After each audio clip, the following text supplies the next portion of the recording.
யானை வழித்தடத்தில் பொருட்களை வீசுவதால் ஏற்படும் பாதிப்புகள் குறித்து விழிப்புணர்வு ஏற்படுத்தும் பணியில் கோவையில் உள்ள தன்னார்வ அமைப்புகள் ஈடுபட்டன. அது பற்றிய செய்தி தொகுப்பை இப்பொழுது பார்க்கலாம்.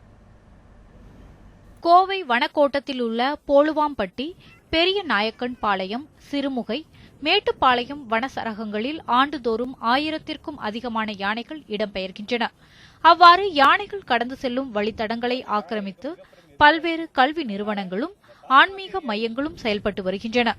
இதனை மீட்க நடவடிக்கை எடுக்க வேண்டும் என வனவிலங்கு ஆர்வலர்கள் தொடர்ந்து கோரிக்கை விடுத்து வருகின்றனர்.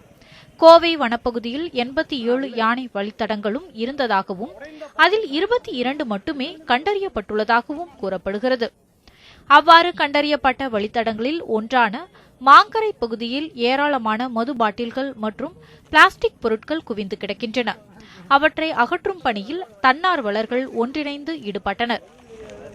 யானைகள் வழித்தடத்தில் இருக்கிற கண்ணாடி சில்லு பக்கத்தில் டாஸ்மார்க் இருக்கிறதுனால இங்கே நிறையா பேர் கண்ணாடி சில்லாம் போட்டு உடச்சி அந்த மாதிரி பண்ணிட்டு இருக்காங்க. நாங்கள் யானைகள் பாதுகாப்புக்காக சும்மா ஒரு அவேர்னஸ் கிரியேட் பண்ணுறதுக்காக சங்கமம்ங்கிற அமைப்பு மூலியமாக அந்த கண்ணாடி சில்லாம் அகற்றி ஒரு இதுக்கு பண்ணிகிட்ருக்கோம், சுத்தம் பண்ணிகிட்ருக்கோம். மருதமலைக்கு பின்புறம் உள்ள இந்த இடத்தை கடந்து குருடி மலைக்கு செல்வதற்கு யானைகள் இந்த பாதையை பயன்படுத்தி வருகின்றன. அந்த பகுதியில் மது பிரியர்கள் மது பாட்டில்களை உடைத்து செல்வதால் சிதறும் கண்ணாடி துண்டுகளால் அவ்வழியாக செல்லும் யானைகளுக்கு காயம் ஏற்பட வாய்ப்பு உள்ளதாகவும் இதனால் யானைகளின் உயிருக்கு ஆபத்து ஏற்படும் நிலை ஏற்பட்டுள்ளதாகவும் வனவிலங்கு ஆர்வலர்கள் தெரிவித்துள்ளனர். ஏரியா முழுக்க பார்த்தீங்கன்னா அத்தனை பிளாஸ்டிக் கழிவுகள், உடைந்த பாட்டில்கள் பூராமே சிதறி கிடக்குது. இந்த உடைந்த பாட்டில் தான் யானைகள் வழித்தடத்தில் மிகப்பெரிய எதிரியாக யானைகளுக்கு இருக்குது. ஏன்னா ஒரு உடைந்த பாட்டில் யானை காலில் ஏறுச்சுன்னா அது வெளியவே வராது. மறுபடியும் ஒவ்வொரு ஸ்டெப் வைக்கும் போதும் உள்ளே போய் சீல் பிடிச்சி யானை இறக்கிறத வேறு வழி இல்லாத ஒரு இதுதான் நடக்குது.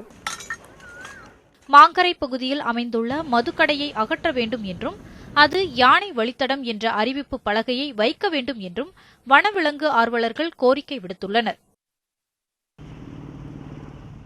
ஒளிப்பதிவாளர் கார்த்திகேயனுடன் ஷர்லி, நியூஸ் 7 தமிழ், கோவை.